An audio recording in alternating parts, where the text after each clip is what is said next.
And if you look at the map on the right there, that's where all of our radio transmitted fish were released throughout the lake.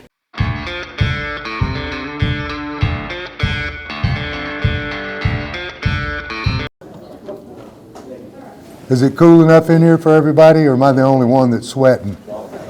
I always do that when I get here, trying to put things together and all of that, get nervous. I want to thank everyone for attending the meeting tonight. We're awfully excited to have our speakers here. First of all, before we get started, I want to ask y'all something. How many of y'all heard about the meeting via Facebook? Okay. Via our email blast that we send to members? The Messenger article in the Messenger newspaper? Okay. Word of mouth? Just had it on your calendar and knew it was time, huh? Okay, well that's good. No? Okay. Sorry. If y'all would, if you'll open up our Facebook page on your phone, I need a favor. We have 4,500 and a handful of members. And at 5,000 members, so 500, we get a kick on our algorithm with Facebook. And so we only need 500 members, and it's really simple to make that happen. You got the apps open? There's, on our page, there's 3 little dots. I should have brought my phone up. I don't do Facebook. There's 3 little I can't dots. help You see the 3 little dots? If you click the 3 little dots, one of the lines will say invite your friends. And you hit that and just say send 1,000 of them, or however many of them you can send. And about 10% of those people are going to accept and join the page.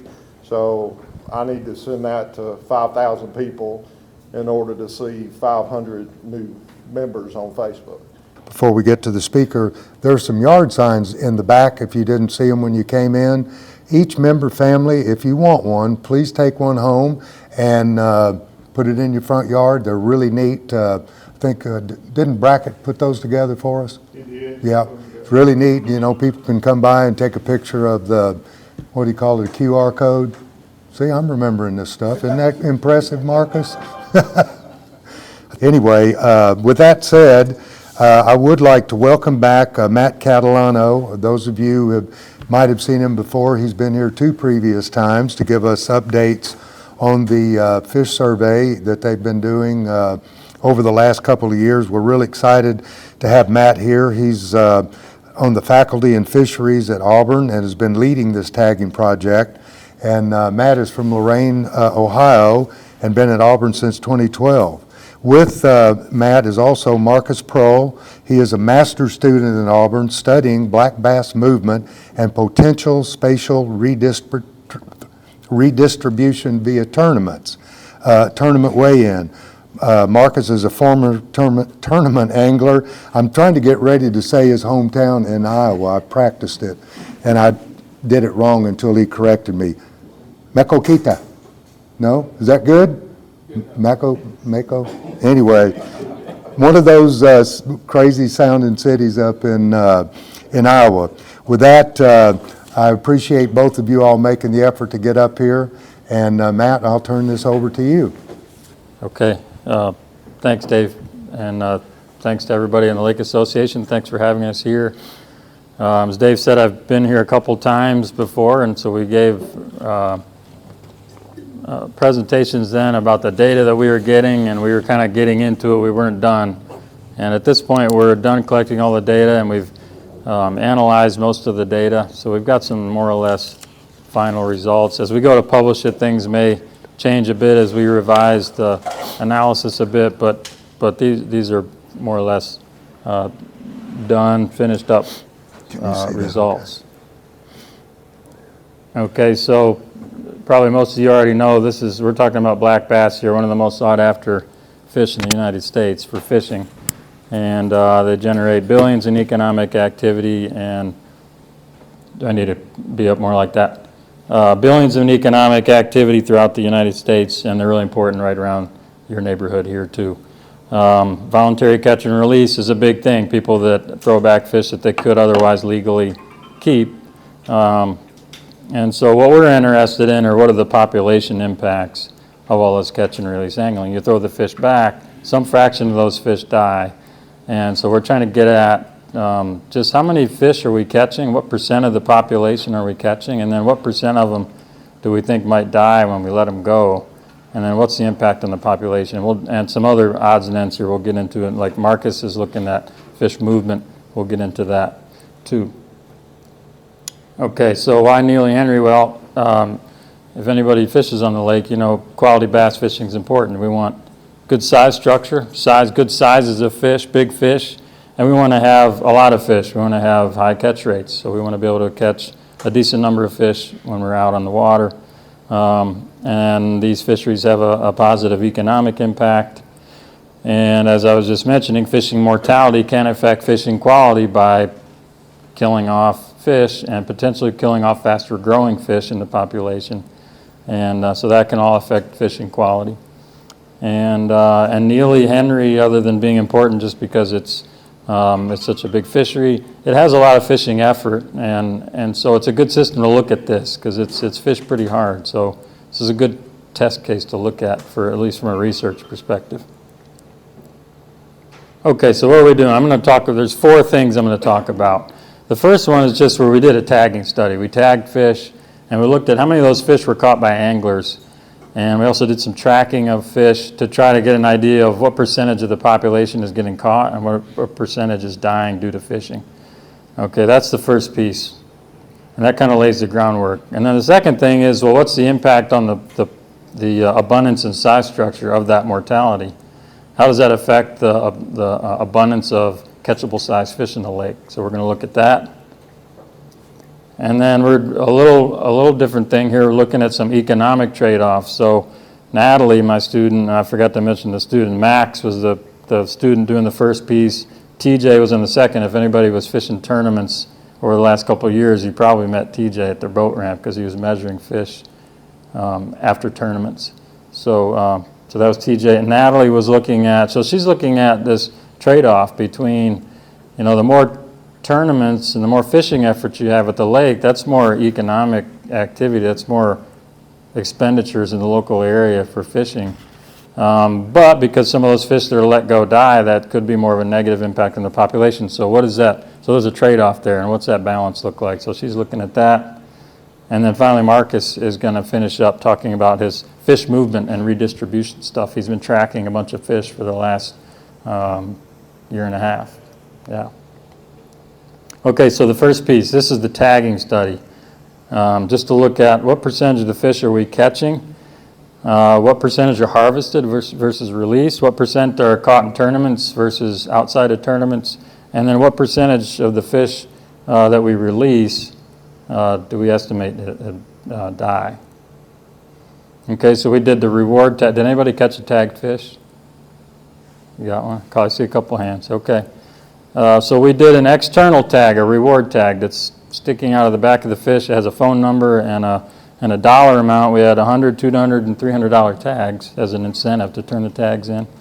And so just to cut right to the results, we got a lot of tag returns. We got 400 angler tag returns. Well, we tagged about 800 fish of each species over 2 years. And we got 404 tag returns from largemouth, from Alabama bass, and 345 from largemouth bass. So kind of in the neighborhood of about half the tags were caught. So that's significant. Cool. Yeah. But we got to make some adjustments to those numbers to get at, okay, that's the raw number that were caught, but there's non-reporting. So we would estimate that not everybody who caught a $100 tag maybe turned those in because it wasn't quite enough money. Or maybe the 200s weren't quite enough. The whole analysis hinges on this idea that the 300s were all turned in, which is a question, and probably not every single one of those was turned in, but that's, so we estimate relative to the 300s how many of the 100s and 200s were returned. Long story short, not all the tags are returned by anglers who catch them, and so we have to adjust for that, because every tag that's not turned in, that's a fish that was caught that we don't know about. And then there's also a tag loss, so some of the fish, the tag drops off. So we got to adjust for a couple things like that to then. That's going to expand the numbers. That's going to make the percentage of the fish estimate go up. So, okay, that's the tagging, the external tag. And then we'd add radio tags. So we put a transmitter in the belly of the fish, did a little surgery, let them go, and would track them around once a month. And then the second year of the study, we did twice a month. And we would find those fish, locate them, and the fish have a little ping. They ping to the radio transmitter, and when the tag stops moving, and it pings at a different rate, so we can, that's an estimate of whether the fish is dead or alive. So we can, by hearing the fish, we can tell whether it's whether the tag is moved or not, which should be a strong indicator of whether it's alive or dead. And then, so the radio telemetry, we could track fish. Marcus can do the movement stuff and get at how the fish moving around the lake, how do they disperse after the tournaments. And then the other thing we can do is if someone calls us with the external tag and says, hey, I caught fish number 123, then we can look that up, or then we can look that up and see if that fish had a transmitter, if that was one of the ones that we put we didn't put a transmitter in every tagged fish because they're expensive. But if a fish that was caught had a transmitter, then we can go follow that fish around after it was released and see if it turned up dead or not. So we can get an estimate of whether they died after they were caught. That's called post-release mortality. I'm trying to get at that. Okay, so let's get right into some results here. So this is our estimate of the percentage of the population of each species caught each year. Okay, so on the y-axis there, or the vertical axis, that's the percentage of fish caught. You got Alabama bass in blue, your spots, and then you got largemouth in orange. And then you can see the different components of fishing: harvested fish, NT release, that's non-tournament, so fish caught and released outside of a tournament, and then we have tournament release, and then the total. And so the total percentage of fish that we would estimate were caught for Alabama bass was over 80%, which is pretty high. That means 80% of the fish on average. Now some fish are probably harder to catch than others. Some fish are dumber than others. But on average, 80% of the fish are caught every year. So this is on an annual basis. And this is averaged over the 2 years. We had 2 years of the study. And the estimates bounce from year to year, but it's pretty consistent. So this is an average for the 2 years. So an annual average. And so you can see harvest is really low. Not much harvest going on.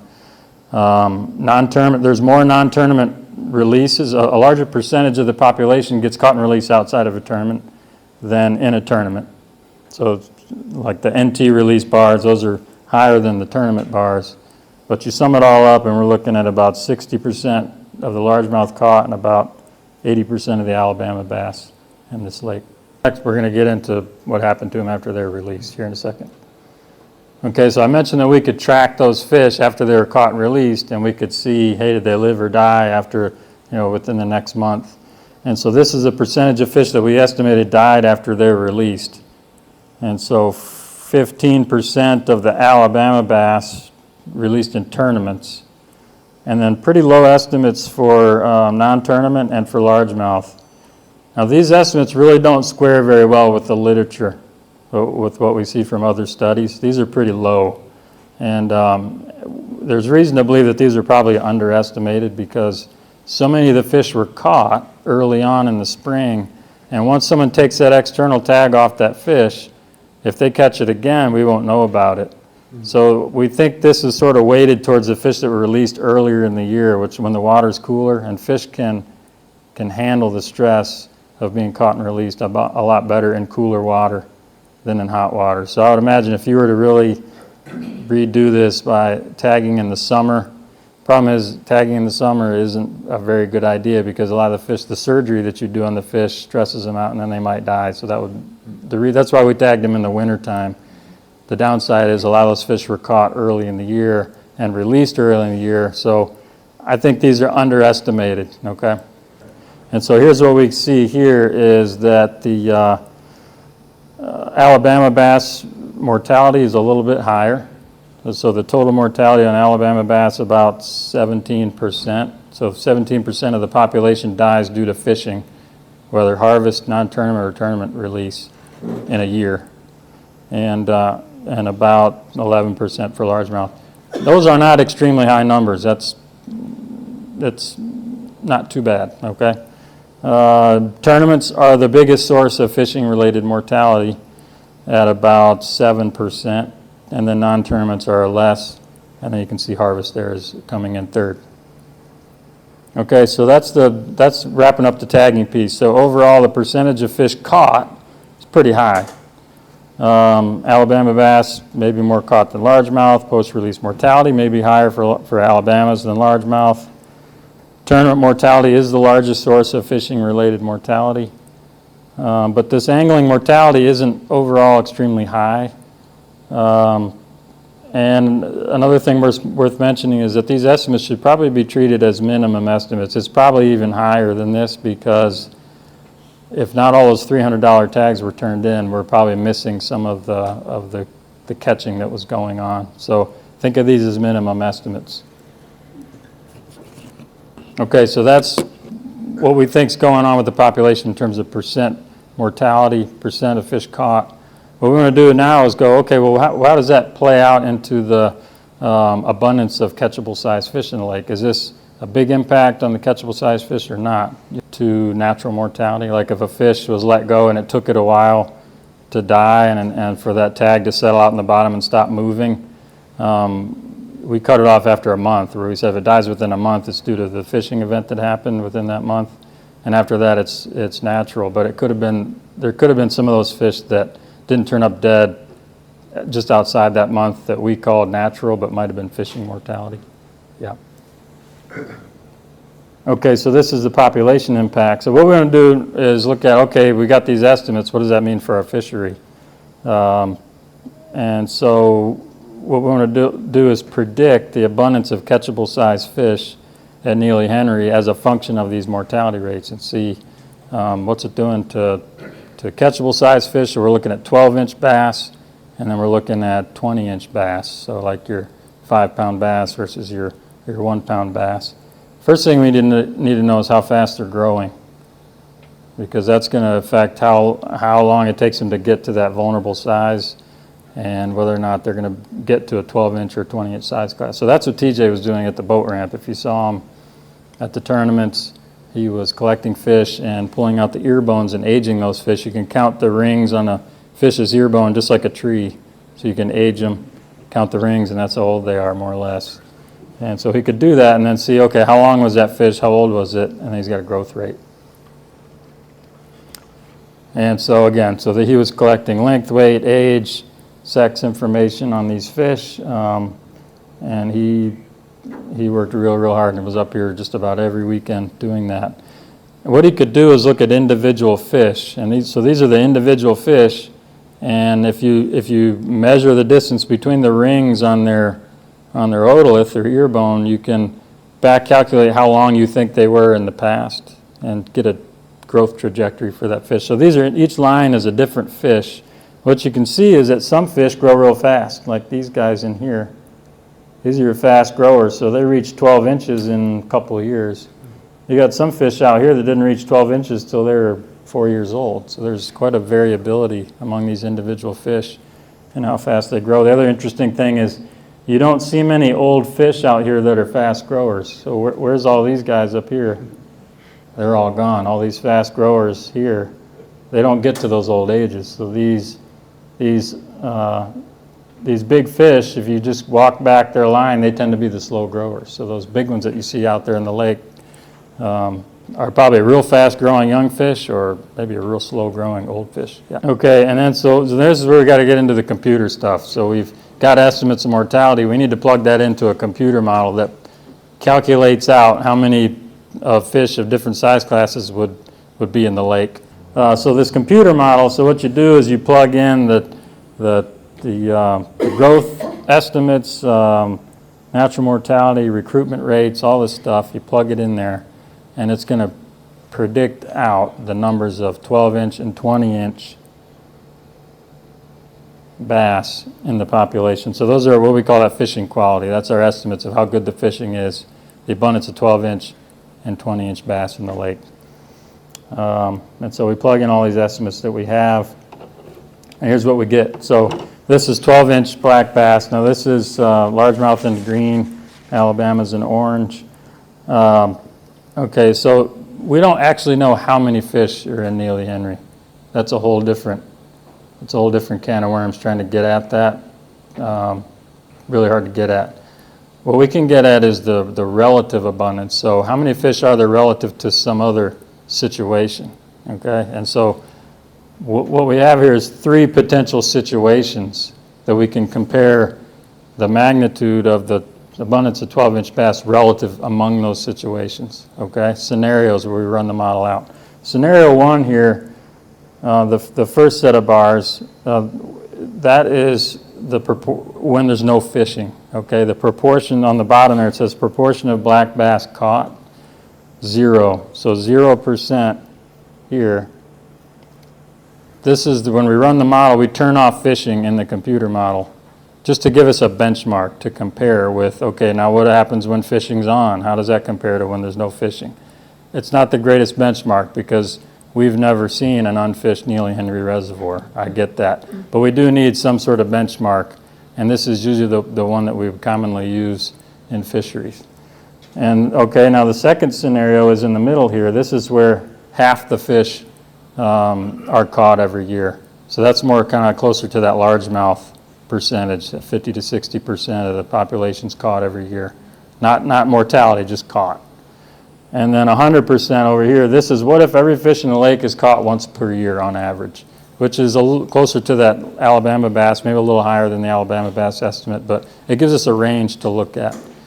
And then what these bars are showing is relative abundance. So for example, in this bar and these bars here, so okay, if half the fish are caught in the lake every year, then here's how many 12-inch bass there would be relative to the unfished lake. So this is kind of like saying, well, if we caught half the fish, there'd be about 20% less 12-inch bass in the lake. Okay.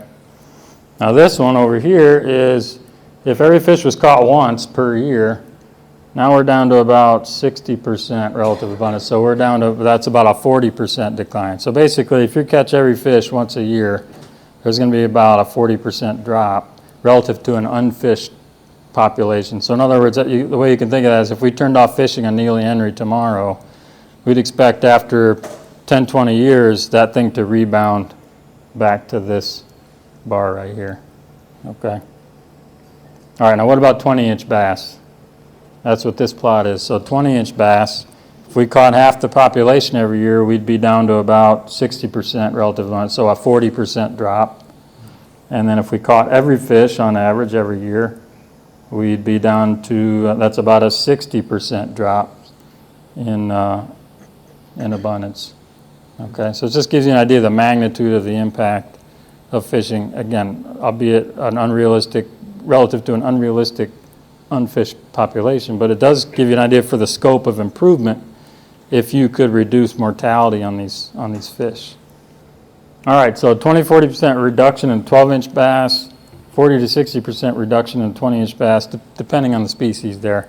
Again, like I said, we've never seen an unfished Neely Henry Lake, okay? You know, the first time any of us fished out there, whenever that was, it was already a fish population. So this is not how much fishing has declined lately. This is just, again, you got to keep in mind it's that unfished state. But what you can say from this, I think the take home is that if you could reduce mortality on this fish, you could see a noticeable improvement, particularly in those 20-inch, Okay, this is now moving into a little bit different angle than the economic angle that Natalie was looking at. Okay, okay, black bass, now we're kind of honing in on tournaments a little bit here. Tournaments have a disproportionately large economic impact that people spend more money in tournaments, so that's infusing more cash into the local economy. That's a good thing. Because tournament anglers spend more money per day fishing than non-tournament anglers, okay?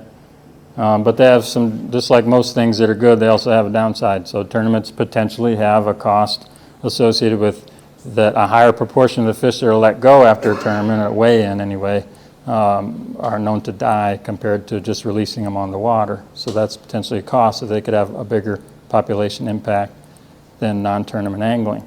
So that sets up a trade-off. So So what we want to do is look at, first of all, what we're going to try to do is simulate what happens if there were more tournaments on the lake or fewer tournaments on the lake, and what would happen to the population abundance of, again, back to the 12-inch and 20-inch bass, but also what would happen to the what would happen to the expenditures into the economy. So how much would we have to give up in, say, fishing quality in order to gain some amount of additional expenditures into the local economy, or conversely, how much would be, you get it, you give up one to gain more of the other, or the other way around. I lost my train of thought there. Okay, so in order to do that, if we want to simulate, okay, what if there was more tournament angling at Neely Henry? Well, we need to kind of know what would happen to the non-tournament angling. If there was more tournament angling, would the non-tournament anglers still hang in, or would they go fish somewhere else because they don't want to have to deal with maybe more boat traffic? Or if there were fewer tournaments at the lake, would those non-tournament anglers fish more? So that's the first thing we had to do, is go ask anglers. The best we can do, because we don't have an experimental system where you can manipulate tournaments and see what happens in non-tournament angling, we had to go ask anglers and say, wait, what would you do if there was more tournament activity at the lake? Would you fish more or less to get at that as best we can? And then we would simulate, plug that into the simulation, kind of like the other model I just showed you, and predict out abundance of 12-inch and 20-inch bass, but also how much money the fishery is generating. Okay, so Natalie, I don't know, did anybody get surveyed by Natalie? She did a big creel survey where she was going to the boat ramps, asking folks how many they caught and how they felt about more tournament or less tournament angling. It sounds like nobody got interviewed. It would be about as much fun as you could have getting surveyed in a creel, because Natalie, her personality, she's so fun. So anyway, she did a couple of different types of surveys, one at the boat ramp, one on the water. And she was asking them things like, okay, what type of trip, are you fishing a tournament or not? How much time did you spend? How much money did you spend? And then this intended behavior idea. So what would you do if there's more tournaments or less? Just asking them directly. And then some socioeconomic information, just some basic stuff. What would you do if there was twice as many tournaments or half as many tournaments? Would you fish more or less? And what we found is there's not really tournament anglers and non-tournament anglers. There's folks that do a little bit of both. There's, it's not like there's two groups of people. It's same people doing two types of fishing. And we asked whether someone was fishing a tournament or not. We asked them the same set of questions. And then we could have them respond, okay, I would fish the same amount, or I would fish more or less tournament trips per month, or more or less non-tournament trips per month. So we can get an idea how tournament and non-tournament effort would respond to these scenarios. Some people would say, I wouldn't come fishing here anymore, depending on the scenario we told them. Just some basic stuff. So here's the number of surveys that she did, quite a bit. Here's the participation. So 58% of people fish both types of angling, 34% only non-tournament angling, 8% only did tournaments. Here's how far they traveled for the trip. So people are traveling farther to fish in tournament, as you might expect. The amount of time is pretty similar between the two, because there's a lot of weekday tournaments which aren't very long. That kind of balances out the longer weekend tournaments. And then they spent a lot more money on a tournament trip than a non-tournament trip, which is what you see in the literature. Okay, so we asked the anglers, we asked what would happen to your tournament effort? Would you fish more or less in the tournament, or the same, if there was double the tournament opportunities or half the tournament opportunities? And those bars are kind of flatline. So they kind of said, we're just going to fish I'm already happy with what I'm fishing. If there's more tournaments, I'm not going to fish more. If there's less tournaments, I'm still going to fish my tournaments that I'm currently fishing. So that's why those are more or less flat across there, okay?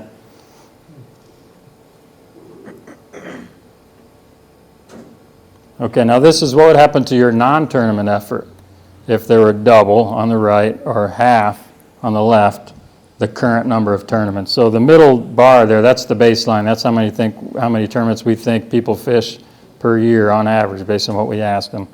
And on the right there, that's what happened what they said they'd do anyway, if tournaments doubled On the left, that's what they said they would do if tournaments were cut by 50%, half as many.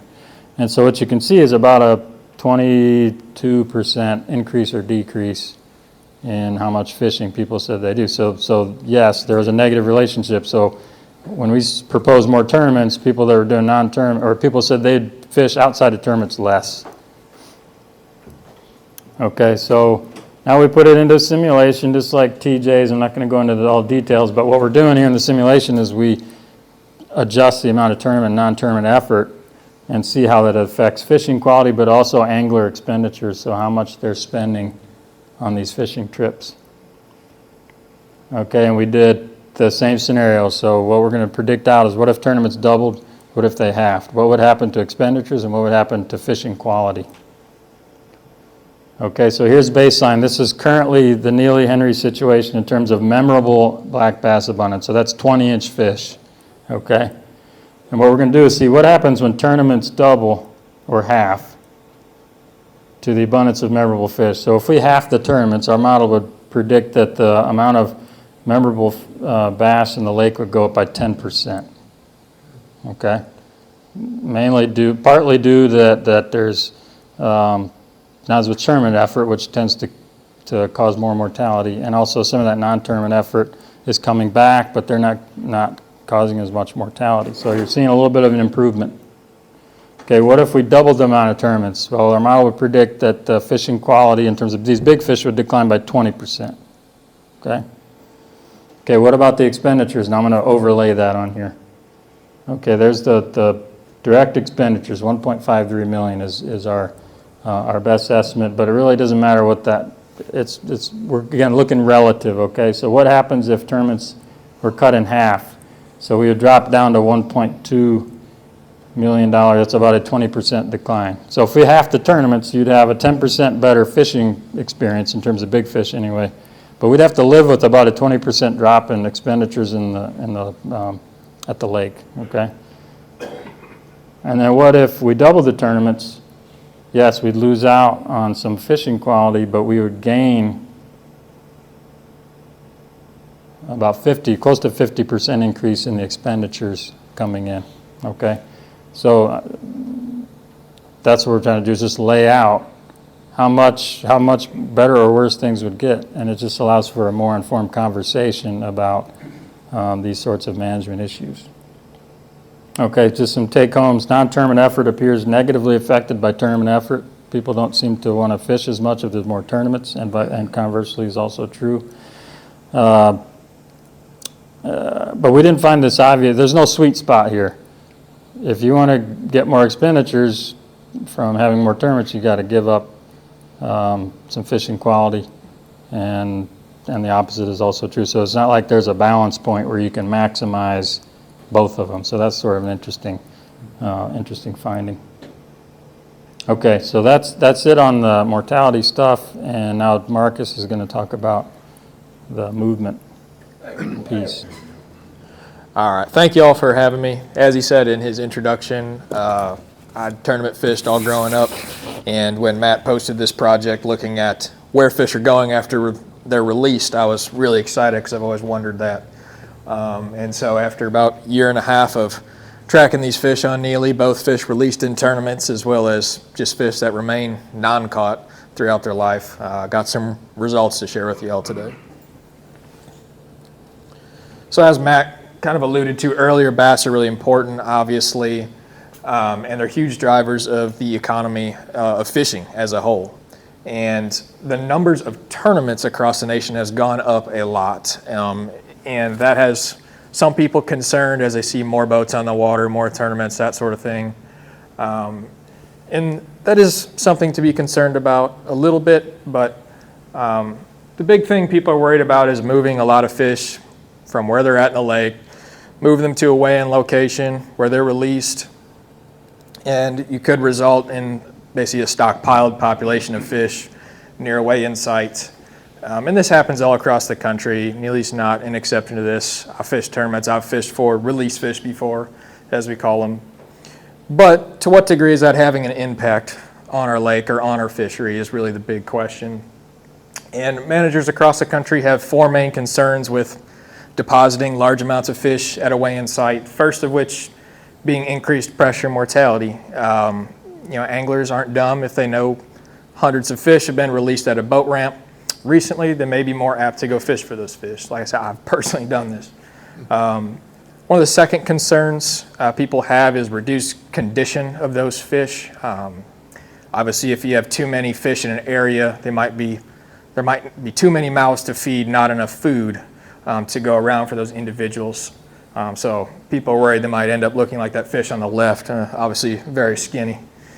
And then the third component, and there's not really huge evidence that this will affect the population, but there is concern that you pluck a fish off a bed, you move it miles away from its bed. Obviously, there could be some reproductive failure in that instance. But to this point, there hasn't been studies that have shown a population-wide effect due to that. And then the fourth thing that I don't really think about necessarily, but is an important concern, is that if we're putting a lot of fish in an area, they're going to be in closer quarters to one another, and just like you and I, they can spread diseases more readily amongst each other if they're really packed into a small space. So that's obviously a concern as well. And so how we went about this on Neely, Matt talked about we radio transmitted a bunch of fish in our lake, and we were able to track those fish. We tracked both Alabama bass on the left there and largemouth bass, which you see on the right. And in total,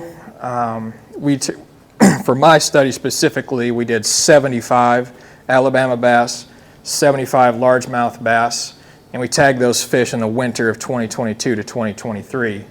And if you look at the map on the right there, that's where all of our radio transmitted fish were released throughout the lake.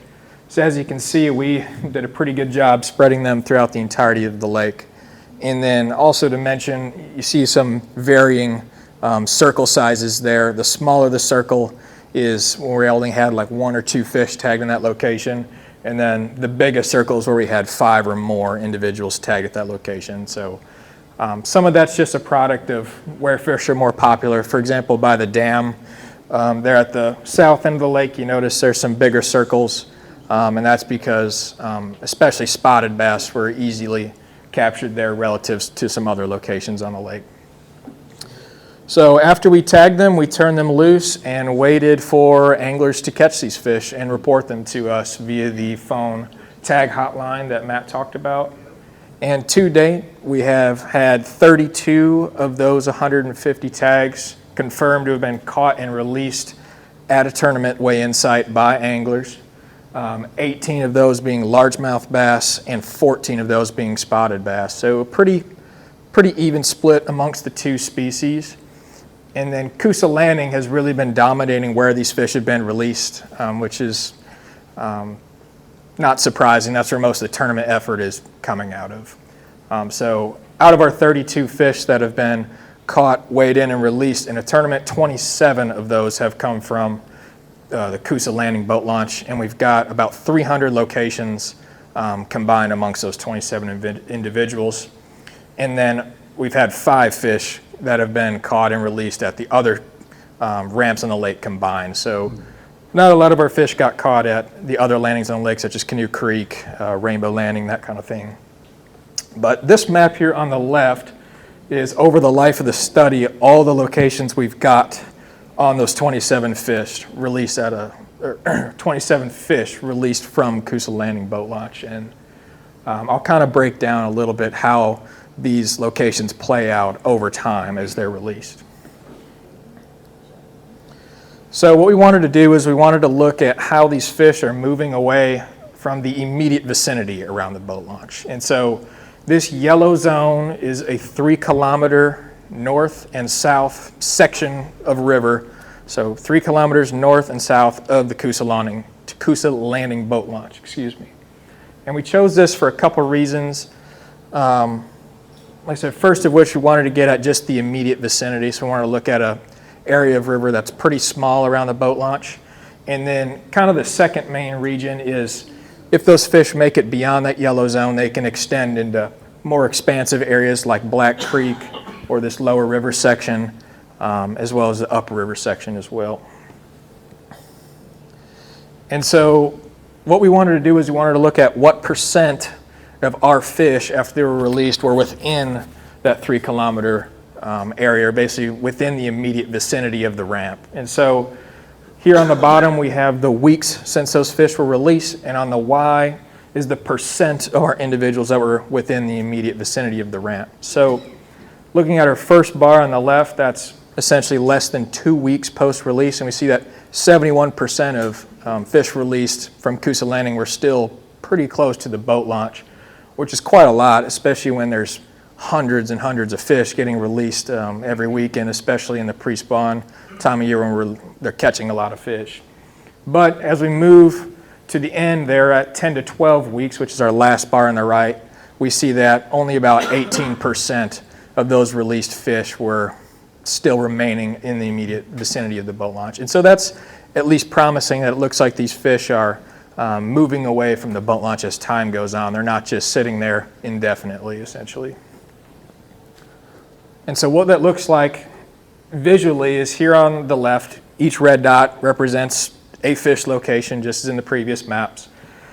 And so on the left, this is our less than 2 weeks post-release, and we can see that almost all those red dots are within that yellow zone, close to where the Coosa Landing boat launch is. And then on the right, this is 2 to 4 weeks post-release. We start to see some of those red dots or fish start to move down throughout the lake and into the upper river. And then moving on to the extreme, here's after 10 to 12 weeks on the right, and our left map is still less than 2 weeks post-release. We see that a lot of our fish have moved completely away from the boat launch for the most part. And so, as I said, it is pretty good that we see our fish moving away from the immediate vicinity of the ramp. However, I'd like to bring it back to this initial map that I showed at the beginning, and it does look like a lot of the fish are collecting in that S bend of the lake. So there is some potential that fish that are caught in the lower end of the lake aren't necessarily going to make it back. And that's what most people always ask is, if I catch a fish in Canoe Creek, is it going to make it back? And looking at our initial data, I would wager to say no. It appears that eventually there reaches a point where that's as far as they're going to get. And so we're looking at addressing that a little bit further and see if there's any potential for depletion, let's say, of the lower end of the lake and overinflating the midsection of the lake and things like that. But we haven't been able to crunch the numbers on that quite yet. And so at the beginning I mentioned, what about those fish that aren't caught in tournaments? Because people are always asking how fish are moving throughout the year. And I understand this graph kind of looks like a lot, but for the red is our Alabama bass movement per week values. The blue is our largemouth bass movement values, and on the X is the month of the year. And the important takeaway from this is, which was kind of surprising actually, is that largemouth movement was higher than Alabama bass movement for all months of the year, which is a little bit surprising. I know Alabama bass are typically considered to be very pelagic and roam around chasing bait, that kind of thing, but at least initially we haven't seen that up to this point. And the other thing that I thought was kind of interesting to point out is for largemouth bass, we saw a big spike in movement in the fall, whereas we did not see that for Alabama bass. So it appears that those largemouth bass in the fall are really going on the move, potentially to get to their wintering holes, whereas Alabama aren't really moving a lot to get to those wintering locations. And we hope to dive into this a little bit more as we move forward in this analysis. But that's just some initial results we had regarding that movement.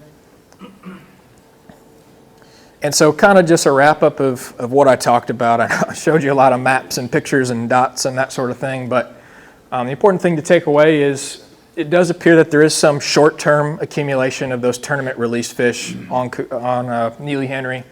Like I said, less than 2 weeks after release, we saw 71% of our individuals within that 3 kilometers distance from the ramp. But it does look like they're moving away from the immediate vicinity rather quickly. In fact, we saw some higher dispersal rates from the ramp relative to other studies that have been published on this topic. And then just as far as that last piece that I shared, it does look like Alabama bass tends to be more minimal relative to largemouth bass throughout most of the entire year, actually the entire year. And with that, I'll take any questions you'll have, and I think Matt can come up too and answer any questions you'll have, but I appreciate your time. Thank you.